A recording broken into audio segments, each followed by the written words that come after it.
But anyways, so when she tries to eat grass, consistency with a horse is really important. So I'm not going to say today you can't eat grass, but tomorrow you can. So every day the rules are the same. The rules never change. In my training areas, when I'm with my horses, they are not allowed to eat grass, because that is them just being distracted and going on to do their own thing. I need them to be focused on me and not focused on eating. And that's why I try not to train them when they're really hungry, because it would kind of be unfair to ask them to focus on something when they're starving, right? Like sending your kids to school with no food, no breakfast in the morning. So the rules have to stay the same. Come here, sweet girl. That's my girl. Good girl. Rules have to stay the same so the horse knows what to expect and doesn't have to keep testing. And they will. She'll ask to eat grass, but she doesn't usually try very hard because she's like, oh, yep, rules are still the same. But if I changed them every day, how unfair would that be? And how scary would that be? And I think that really works with our kids too. That the rules stay the same, that we're not being these inconsistent parents. All right, so we did some backing up. I'm going to take this rope off, and we're just going to do a little bit of round pen at liberty. Oh, good girl. She's breathing out with no rope on her, just to kind of test a few things and to work with her on connecting to me and connecting to her own body. Sometimes when she's and I don't actually think she was round penned before I got her. I think they just did everything on lead rope. Because when I went to round pen her, it was like she had no clue what was going on. So I'm actually kind of grateful about that. But round penning can help her learn to be responsible for her own feet and to get connected to me. And I can't force it because she doesn't have any rope on. Not going to let her eat. Okay. So I feel like it's an important tool. It can be overdone. People can round pen the crap out of a horse as a way to get their energy out, but that's not what we're doing. I use it as a form of connecting with my horse. Okay, so enough said. Let's get her moving a little bit. She gets to pick whichever direction she wants to go. So now I'm just going to say, okay, you have to move your feet away from me. And I'm just going to put on a little bit of extra pressure with my rope. And I'm just using my halter and lead rope here if I need to put some pressure on. So the rules are she just has to keep moving her feet unless I ask her to stop them. And as this gets better, you can get them walking, trotting, cantering, beautiful changes of directions. But today, okay, when that happens, you got to get really firm. So what she did is try to eat grass. And I don't have the rope on her. So what I have to do is toss the lead rope at her hindquarters and say, get your feet moving. You're breaking the rules. And so, but she doesn't look offended. And if I do it in a way that I am concise and firm and I have good timing, she's not going to think I'm out here to, I'm not beating on her. I'm just saying, hey, that's not going to work. So now she's circling. You see she's circling really close to me, but she's really connected. This is her way of saying, I want to be with you. Changing direction. She's getting a little confused. So she's asking to come to me, but what I need her to understand is that when I tell her to move her feet, she has to keep moving them until it's time to stop. So what I'm not going to do is get really, I do need her to move out of my space. She's a little bit too much in my space. There we go. The thing about her is she's really sensitive, and some horses, all horses are sensitive. I don't know that it's fair to say some are not sensitive, but I do think that some are more sensitive. It's a little bit too much in my space. Okay, so here's the thing that I'm talking about was the round penning is good for her with no halter and lead rope. She doesn't really know what to do with herself when she's not really close to me. So she doesn't want to get away from me. I'm her leader, and in some ways it'd be like a baby with her mom. Like she wants to stay close to the mom. But what I need her to realize is I need her to practice staying connected to me from a little bit further of a distance. But she's trying to do the right thing. So I got to be really careful about how much pressure I put on. There, as long as she got out of my space a little bit more. She's lowering her head. I'm going to let her come in. So what I'm going to do is I'm going to turn away. There. So when you face your horse, you're putting pressure on with just your body language. It's like facing somebody versus turning away from them, right? It's more threatening when they're facing you. And I'm not trying to threaten her, but I am trying to move her. So when I want to stop her feet, I turn and take the pressure off. And then instantly that draws her to me.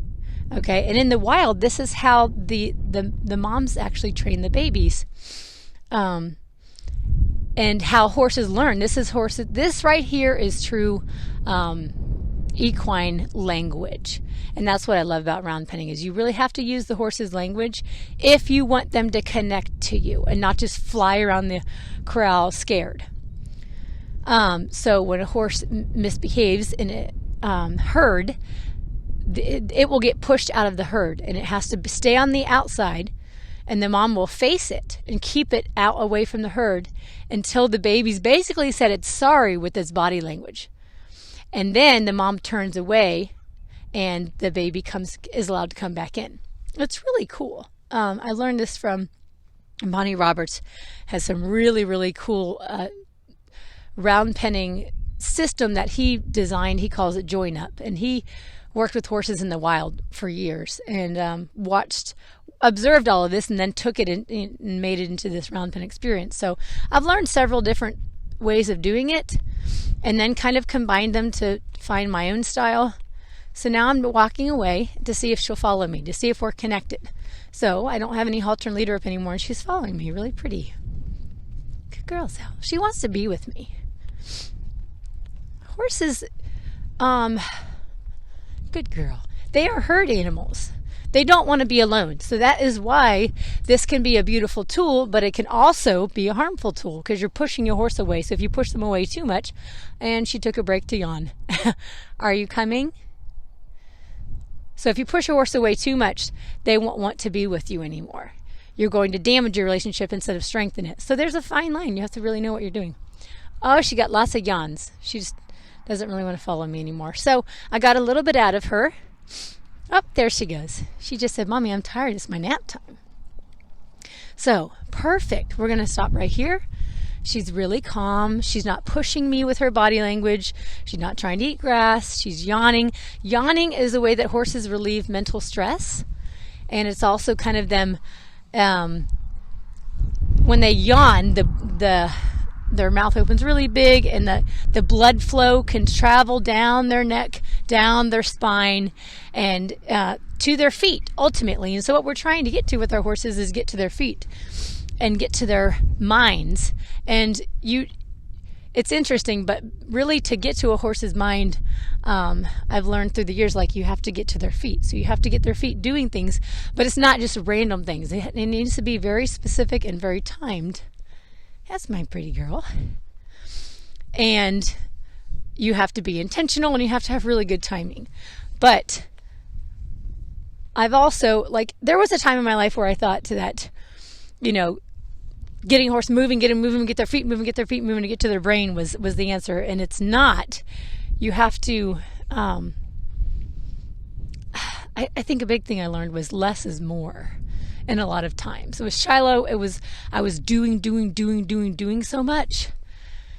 So there's just so much pressure and so much I was trying to get done on a constant basis. And now over the years, I've been doing this a long time, and less is more.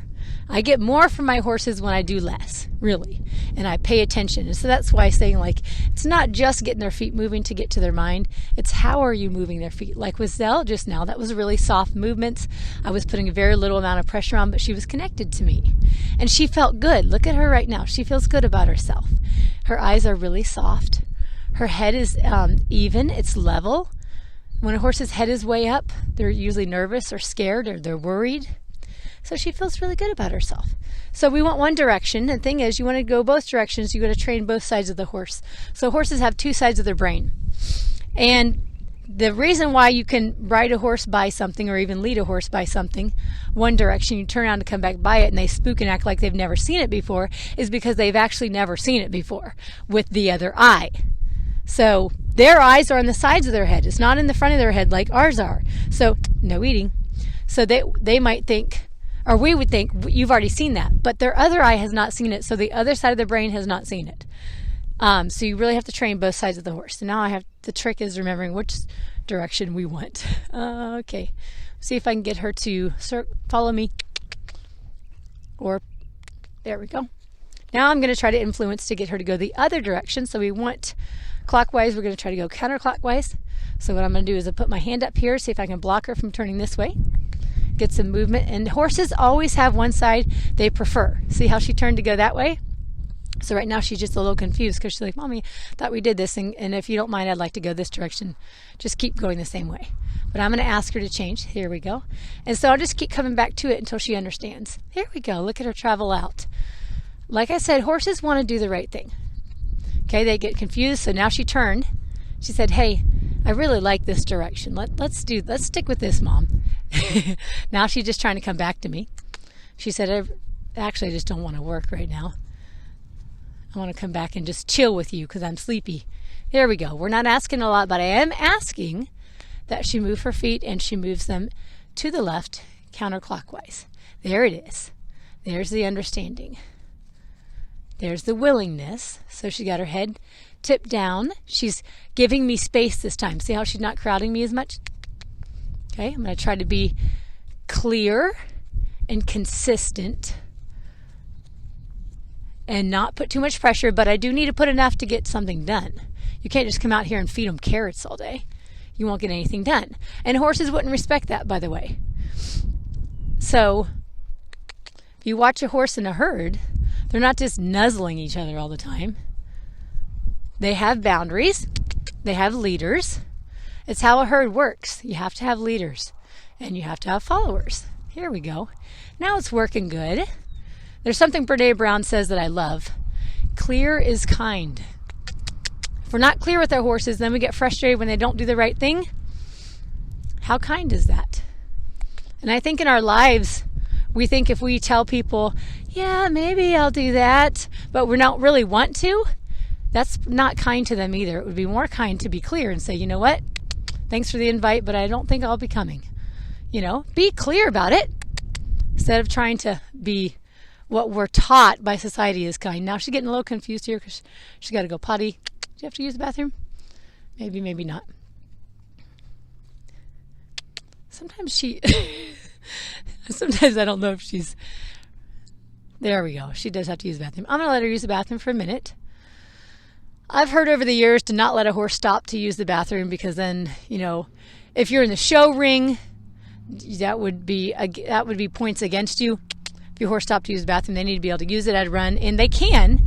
It is physically possible for them to use it at a run because, they live in the wild. They have to be able to use the bathroom on the go if they're being chased by a wild lion. But versus a tame lion. That was weird. Why did I say wild? Could have just said lion. Come on, Zelle. She's getting a little confused here. Her mind's trying to give up just a little bit. There she goes. We're going to stick with it. I'd like to get maybe 1 or 2 circles around, but she's being drawn to the other horses right now. There. That's better. She's getting drawn to the other horses. Part of this is because I'm talking about different things. There we go. There's the connection. I like that. So I'm going to ask her to come into me when she's over near the horses because that's her sweet spot. And I'm going to say, guess what? I'm going to be your sweet spot this time. There. She thought about turning away from me.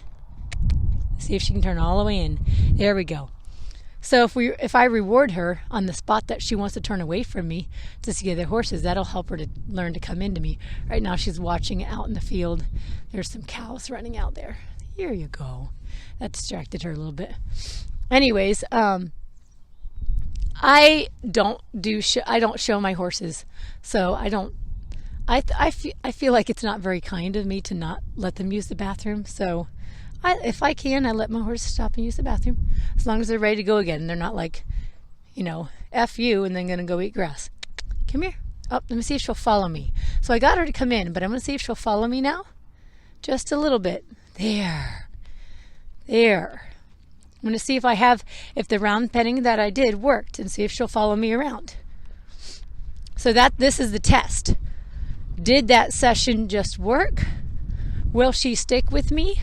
Or is she going to try to run off and go over to the horses? There we go. There's my girl.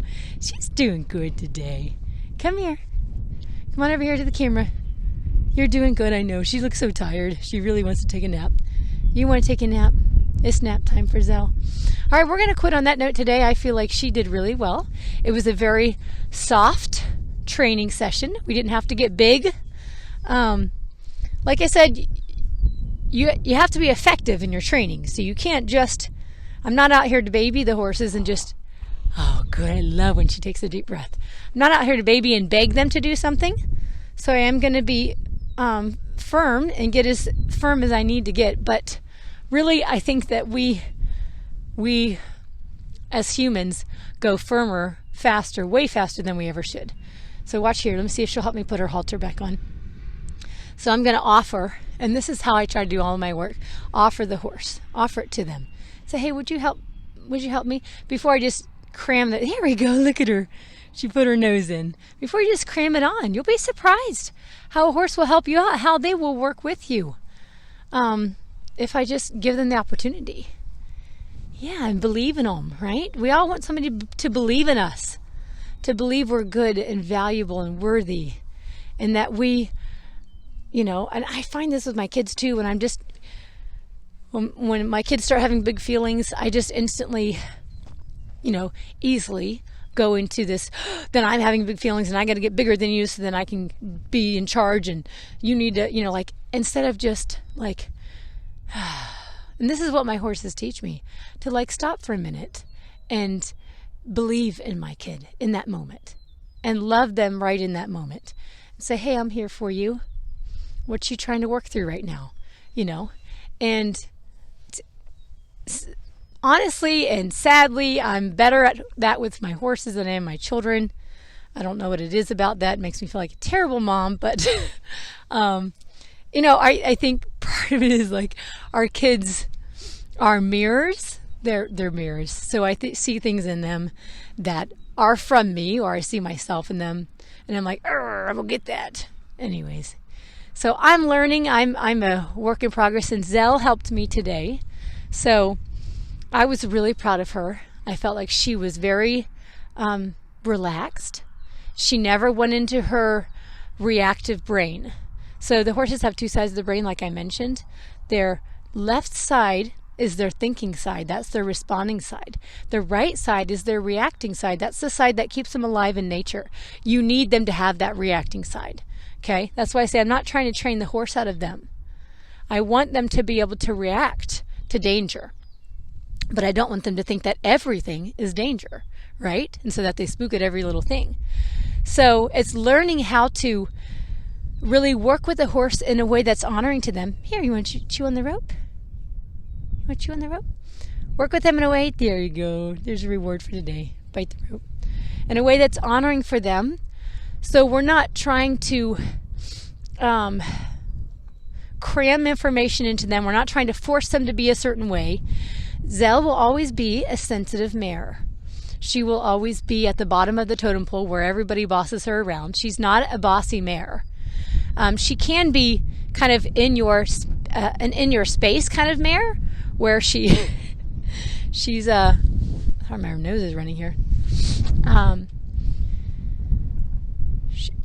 How's the right word to say it? Because she's not a bully. She's not a bully about it at all, but she just also kind of pushes into everyone's space, even all the other horses, like hi, and doesn't seem to watch where she's going very much. Kind of clumsy in that way. But she has a heart of gold, and I have to adjust my training to fit her. How would it fit her the best? What would be the most honoring to her? I say she looks really happy today. And this is how I judge how my training session went and how I'm doing by my horse. So she's really relaxed. She's probably literally about to lay down and take a nap. When I put her back in the corral, she will. So this is what I'm looking for. She's not sweating. She's not fearful. She moved a little bit today with confidence. And this, like I said, will take time, but today is the beginning of her fresh start. We love you, Zelle. The podcast people love you. And yeah, thanks for coming on our little training quest for today. Hopefully you can join us again soon. All right, see how to turn this off. Come on over here, Zelle. You want to say bye to the camera? See how we can get a close up of Zelle. Here she is. Say bye. Bye, everybody. Okay, guys. Thanks for coming. See you next time. Bye-bye.